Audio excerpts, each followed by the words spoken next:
Hello everyone, it's me Salu. இன்னைக்கு நம்ம என்ன பார்க்க போறோம் அப்படின்னு பாத்தீங்கன்னா, தர்மஸ்தலால கடந்த சனிக்கிழமையிலேருந்து இன்னைக்கு வரையும் என்ன நடந்திருக்குன்றத கம்ப்ளீட்டா நம்ம பார்க்க போறோம். அது மட்டும் இல்லாம 140க்கும் மேற்பட்ட எலும்பு துண்டுகள் கிடைக்கப்பட்டிருக்கணும். அதுல 5 ஃபுல் ஸ்கெலிட்டனோட எலும்புகள் கிடைச்சிருக்கணும் சொல்லப்படுது. அது மட்டும் இல்லாம முக்கிய புள்ளிகளை சிக்க வைக்கிற ஆதாரமும் கிடைச்சிருக்குன்னு சொல்லப்படுது. இந்த மாதிரி விஷயத்த தான் இன்னைக்கு வீடியோல பார்க்க போறோம். வாங்க வீடியோக்குள்ள போலாம். அதுக்கு முன்னாடி என்னோட சேனலை சப்ஸ்கிரைப் பண்ணவங்க சப்ஸ்கிரைப் பண்ணி வச்சுக்கோங்க. இந்த வீடியோக்கு ஒரு லைக் கொடுத்துருங்க.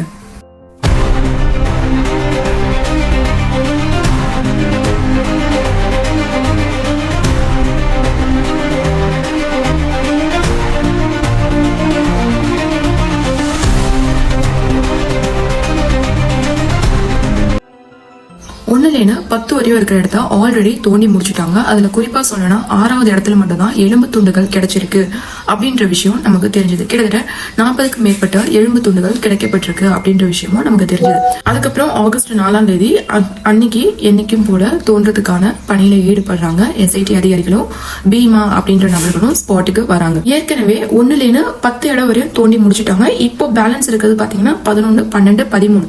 இந்த 11வது இடத்துல 9லேன்னு 8 பாடி புதைச்சிருக்கேன் அப்படின்ற விஷயத்த பீமா ஆல்ரெடி சொல்லியிருந்ததா நம்ம பார்த்துட்டு இருந்திருக்கோம். 13வது இடத்துல தான் வந்துட்டு நம்பர்ஸே சொல்லல, அங்க வந்துட்டு மாஸ் பரியல், அங்க வந்துட்டு எக்கச்சக்கமான பிணங்களை நான் புதைச்சிருக்கேன் அப்படின்ற விஷயத்தையும் பீமா சொன்னதா நமக்கு எல்லாருக்கும் தெரியும். ஸோ இப்போ வந்துட்டு இந்த இடம் வந்துட்டு ரொம்ப குரூஷியலா ரொம்ப பரபரப்பா பார்க்கப்பட்ட ஒரு இடம். ஸோ இந்த இடம் 11வது ஸ்பாட்ல வந்துட்டு தோன்றதுக்கான பணியை வந்துட்டு ஆரம்பிக்கிறாங்க.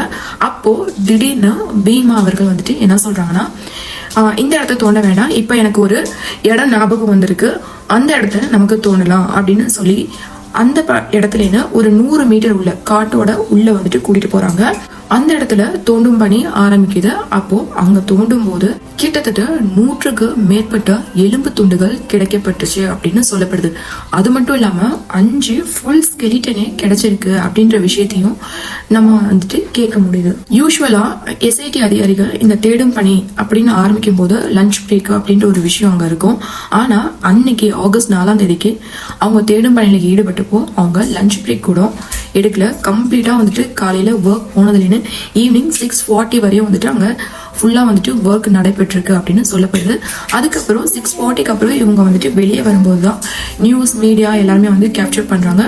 4 பக்கெட் ஃபுல்லா வந்துட்டு எலும்பு துண்டுகளை வந்துட்டு வச்சு பேக் பண்ணி எடுத்துட்டு போறாங்க. அது இல்லாம கவர்ஸ்லாம் வச்சு எடுத்துட்டு போறாங்க. அது மட்டும் இல்லாம இந்த ஸ்பைன் கிடைச்சிருக்கு அப்படின்ற விஷயமும் நம்ம தெரிஞ்சுக்கணும். ஏன்னா ஃபுல் ஸ்கெலிட்டன் கிடைச்சா இந்த ஸ்பெயின் வரும் இல்லையா, முதுகு தண்டு, அதையும் வந்துட்டு இந்த PVC பைப்ல வச்சு கொண்டு போறது நம்மளால பார்க்க முடிஞ்சது. இந்த வழக்கையே திருப்பி போடுற அளவுக்கு அங்க எலும்பு துண்டுகள் கிடைச்சிருக்கு அப்படின்ற விஷயம் நமக்கு தெரிஞ்சிருக்கு. அது மட்டும் இல்லாம அங்க நியர்பையே ஒரு மரத்துல பாத்தீங்கன்னா ஒரு சிகப்பு கலர் சேலை வந்துட்டு இருக்கிறதையும் பார்த்து அதையும் வந்துட்டு SIT டீம் வந்துட்டு எடுத்திருக்காங்க. கிடைத்த எலும்பு துண்டுகள் எல்லாமே வந்துட்டு மணிப்பால் ஃபாரன்சிக் லேபுக்கு வந்துட்டு அனுப்பிச்சிருக்காங்க. இதுக்கப்புறம் தான் வந்துட்டு அந்த எலும்பு துண்டுகள் யாரோடது, எத்தனை பேரோடது, அவங்க வந்துட்டு கொலை செய்யப்பட்டு மரணித்தார்களா இல்ல வந்துட்டு வேற மாதிரி ஏதாவது செய்து மரணித்தார்களா இல்லைன்னா வந்துட்டு தற்கொலை செய்து மரணித்தார்களா அப்படின்ற விஷயம் எல்லாமே வந்துட்டு ஒன்னா தெரிய வரும். அது இல்லாம அங்க இறந்தவர்களோட வயது அது எல்லாமே நமக்கு கிளியரா தெரிய வரும்ன்ற விஷயமும் இதுல நம்ம புரிஞ்சுக்கலாம். அதை நம்ம இன்னும் கொஞ்ச நாள் வெயிட் பண்ணி தான் பார்க்கணும். மறுநாள் வந்துட்டு திரும்பி வந்துட்டு தோண்டுதல் பண்ணி மார்க் பண்ண 11வது இடத்துல வந்துட்டு ஆரம்பிக்கிறாங்க. அன்னைக்கு பாத்தீங்கன்னா மழை, கனமழை இருக்கு. பல சவால்களை எதிர்த்து அவங்க தோண்டும் பணி நடக்குது.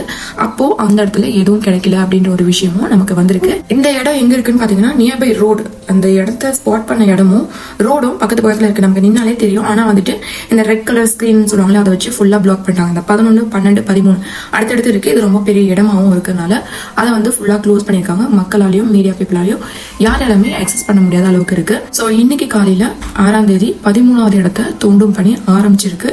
இன்னைக்கு அந்த இடத்துல என்னென்ன கிடைக்கும் அப்படின்ற விஷயம் இன்னைக்கு ஈவினிங்கோ இல்ல நாளை காலையோ உங்களுக்கு நான் அப்டேட் பண்ணிடுறேன். இந்த 13வது இடம் அப்படின்றது இந்த கேஸுக்கு ரொம்ப முக்கியமான இடம்னே நம்ம சொல்லலாம். ஏன்னா வந்துட்டு இந்த விசில் ப்ளோவர் வந்துட்டு இந்த 13வது இடத்துலதான் மாஸ் பரியல் பண்ணியிருக்கேன் அப்படின்ற விஷயத்த வந்துட்டு சொல்லியிருக்காரு. அதனால மொத்த இந்தியாவும் இந்த 13வது இடத்த உற்று நோக்கிட்டு இருக்காங்க. இதுதான் இந்த கேஸோட ஒரு திருப்பு முனையாவும் இருக்கும் அப்படின்னு நம்மளால நம்பப்படுது. அது மட்டும் இல்லாம இந்த விசில் ப்ளோவர் அப்படின்னு சொல்ற பீமா இன்னும் 32 இடங்களை வந்துட்டு நான் காட்டுறேன், 32 இடங்கள்லயும் வந்துட்டு நான் புதைச்சிருக்கேன் காட்டுக்குள்ள. ஏன்னா வந்துட்டு இவங்க இப்போ இந்த 13 ஸ்பாட் அப்படின்றது இந்த நேத்ராவதி நதி கரையில உள்ள பகுதி மட்டும்தான். காட்டுக்குள்ள புதைச்ச பகுதி எல்லாமே காட்டுக்குள்ள கிட்டத்தட்ட 32 இடங்கள் இருக்கு அப்படின்ற விஷயத்தையும் அவர் சொல்லியிருக்காரு. அங்க உள்ள லோக்கல் பீப்புளா இருக்கட்டும், அனன்யா பட்டோட அம்மாவான சுஜாதா பட்டா இருக்கட்டும், அவங்க லாயர் மஞ்சுநாதா இருக்கட்டும், மஞ்சுநாத் வேற யாரும் கிடையாது, நம்மளோட விசில் பிளாகரோட லாயரும் தான் அவங்க சுஜாதா பட் அவங்களோட லாயரும். இந்த மஞ்சுநாதா இருக்கட்டும், இவங்க எல்லாம் சொல்ற ஒரு விஷயம், ஜிபிஆர் மிஷினை வச்சு தேடுங்க அப்படின்னு சொல்லப்படுது. அது வந்துட்டு எஸ்ஐடி டீமும் வந்துட்டு கன்சிடர் பண்றேன் அப்படின்னு சொல்லியிருக்காங்க. ஏன் இந்த ஜிபிஆர் மிஷினை வந்துட்டு யூஸ் பண்ணோம் அப்படின்னு சொல்றாங்கன்னா, இப்போ வந்துட்டு பாத்தீங்கன்னா அது வந்துட்டு கம்ப்ளீட்டா பாத்தீங்கன்னா ஃபாரஸ்ட் ஏரியா, அந்த இடத்துல வந்துட்டு நதியும் போயிட்டு இருக்கு. ஸோ அதனால இப்போ ஒரு 10-15 வருஷம் ஆயிருக்கு. ஸோ அதுக்குள்ள அந்த இடத்துல பல மாற்றம் ஏற்பட்டிருக்கும். இவங்க 5 அடிக்கு தோன்ற இடம் வந்துட்டு 10 அடிக்கு இருக்கலாம், 10 அடிக்கு தோன்றது வந்துட்டு 1 அடி. ஏன்னா வந்துட்டு ஆகஸ்ட் 4ஆம் தேதி தோணுனப்போ 1 அடிக்கு கீழேனா வந்துட்டு எலும்பு துண்டுகள் கிடைச்சிருக்கு அப்படின்ற விஷயத்த சொல்லியிருக்காங்க. அதனாலதான் இந்த ஜிபிஆர் மிஷினை வச்சுட்டு நம்ம தேடும் போது 15 அடி ஆழத்துக்கு கீழே இருந்தாலும் இதுல வந்துட்டு நமக்கு ஈஸியா கண்டுபிடிக்க முடியும். அந்த இடத்த மட்டும் நமக்கு தோணா போதும் அப்படின்ற விஷயத்த முன்வைக்கிறாங்க. அதுல வந்துட்டு அந்த ஜிபிஆர் டிடெக்டிங் மிஷின்ல வந்துட்டு பாத்தீங்கன்னா 2Dலயும் உங்களுக்கு ஆப்ஜெக்ட் காமிக்கும், 3Dலயும் உங்களுக்கு ஆப்ஜெக்ட் காமிக்கும். சப்போஸ் ஒரு ஸ்கல்ல பூமிக்கடியில புதஞ்சிருக்கு 15 மீட்டர் ஆழத்துல கிடக்குது அப்படின்னு பாத்தீங்கன்னா இதுல வந்துட்டு 3Dயாவும் உங்களுக்கு ஆப்ஜெக்ட் கிடைச்சிடும். இது வந்துட்டு ஈஸியா ஆயிடும். அது மட்டும் இல்லாம வேலையை வந்துட்டு ரொம்ப துரிதப்படுத்துற மாதிரி இருக்கும். எல்லா இடத்துலயும் தேடி வேஸ்டா டைம் வேஸ்ட் பண்ணிருக்காங்க. டைமும் வந்துட்டு இதுல வந்துட்டு சேவ் பண்ண முடியும் அப்படின்ற விஷயத்த அங்க உள்ள மக்களா இருக்கட்டும், லாயர்ஸா இருக்கட்டும், எல்லாருமே வந்துட்டு இந்த விஷயத்த முன் வச்சுட்டு இருக்காங்க. இந்த விஷயத்தை எஸ்ஐடி டீம் வந்துட்டு கன்சிடர் பண்ணுவாங்களா மாட்டாங்களா அப்படின்றது இனிமேதான் நமக்கு தெரியும். ஏன்னா இந்த 13வது இடம் இன்னைக்கு தேடுதல் பணி முடிஞ்சிடும். இதுக்கப்புறம் 32 இடங்களை காட்டுக்குள்ள ஸ்பாட் பண்றேன் அப்படின்ற விஷயத்தையும் சொல்லியிருக்காங்க. சோ அதுக்கு நான் வந்துட்டு ஈஸியா ஃபைண்ட் பண்ணணும்னா இந்த ஜிபிஆர் வந்துட்டு நமக்கு தேவைப்படும் அப்படின்ற விஷயமும் நம்ம வந்துட்டு முன்வைக்கிறதா. இதுக்கிடையில பாத்தீங்கன்னா இன்னொரு அப்ரூவர் வந்துட்டு சொல்லியிருக்காரு. அவர் பேரு ஜெயந்த். அவர் என்ன சொல்லியிருக்காருன்னா, நானும் பார்த்திருக்கேன், அங்க வந்துட்டு ஒரு 14-15 வயசு உள்ள ஒரு இளம் பெண்ணை வந்துட்டு புதைக்கிறத, போலீசாரோட உதவியோட புதைக்கிறத நானும் பார்த்திருக்கேன். அந்த இடத்த நான் காட்டுறேன், அந்த இடத்தையும் தோண்டுங்க, அப்போ உண்மை தெரியும். இத்தனை நாள் நான் ஏன் வெளியே வரல அப்படின்னா, இதை நான் முன்னாடியே வந்து சொல்லியிருந்தேன். என்னோட உயிருக்கு, என்னோட குடும்பத்துக்கும் பாதுகாப்பு இருந்திருக்காது. இப்போ எஸ்ஐடி அதிகாரிகளோட மேல எனக்கு நம்பிக்கை இருக்கிறதுனால நான் வந்து சொல்றேன் அப்படின்னு ஒரு அப்ரூவர் வந்திருக்காரு. அது மட்டும் இல்லாம இன்னொரு அப்ரூவரும் வந்து இருக்காரு.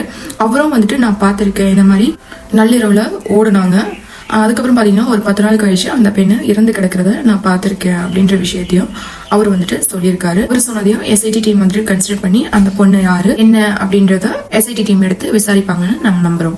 சோ இதே மாதிரி இனி எத்தனை பேர் வெளியே வருவாங்க அப்படின்றது நமக்கு தெரியாது. ஏன்னா அந்த ஊர் மொத்தம் பாத்தீங்கன்னாவே சுடுகாடாதான் இருக்கு.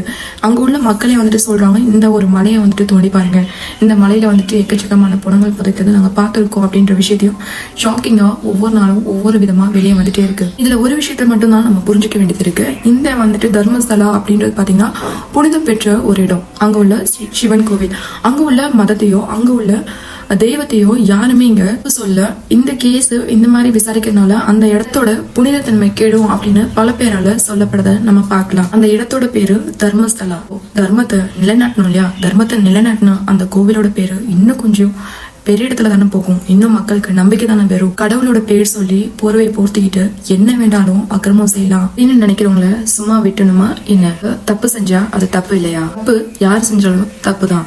தப்பு செஞ்சவங்களுக்கு தண்டனை கிடைச்சே ஆகணும். இங்க இறந்தவர்களோட ஆத்மாக்கு சாந்தி கிடைச்சே ஆகணும். நீங்க என்ன நினைக்கிறீங்க அப்படின்றத என்னோட கமெண்ட் பாக்ஸ்ல வந்துட்டு கமெண்ட் பண்ணுங்க. இந்த வீடியோ உங்களுக்கு பிடிச்சிருந்தா லைக் பண்ணுங்க, ஷேர் பண்ணுங்க, மறக்காம என்னோட சேனலை சப்ஸ்கிரைப் பண்ணுங்க. அடுத்த வீடியோல உங்களை நான் பார்க்குற வரையும் நன்றி.